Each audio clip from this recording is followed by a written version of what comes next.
Nauna ng iba't ibang komento ang naging reaksyon ng content creator na si Zainab Harake sa entry ng Uncoverable star na si Vice Ganda sa TikTok trend na Piliin Mo ang Pilipinas Challenge.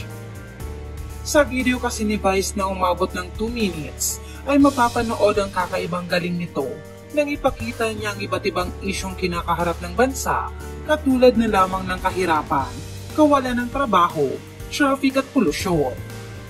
Naging makahulugan para sa marami ang naging mensahe na naipaabot ni Vice, lalo at may caption nito na nagsasabi, kahit mahirap kang ipaglaban, pinipili pa rin kita Pilipinas.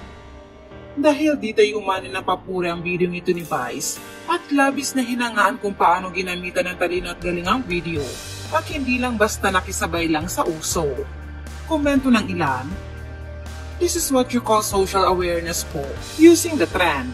An eye-opener for every Filipino about the social issues."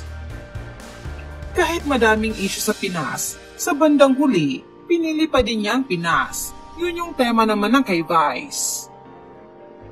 Mahalin natin ang Pilipinas kahit madaming pintas. Only in the Philippines as they say.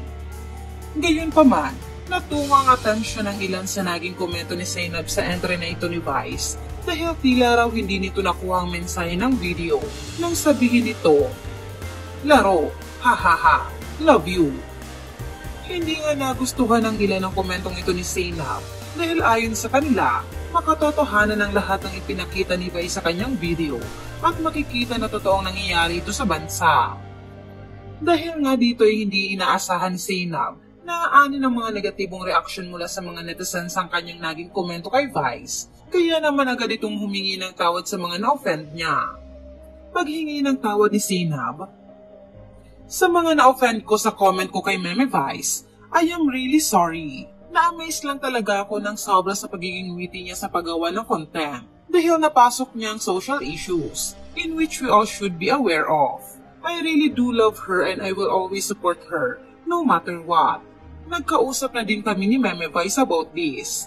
Let's all support Meme Vice and let's continue to use our platform for better purposes and to uplift one another and our country. Samantala, bagamat may mga nagtatanggol kay Zainab, hindi pa rin naiwasan na ulanin siya ng negatibong komento. Narito ang ilan sa magkakahalong reaksyon ng mga netizens tungkol dito. Kasi social issues yung mga videos na ginamit ni Vice. Ginamit yung platform niya para maging aware and entertaining pa rin yung content. Sabi ni Zainab, laro. Anong nilaro?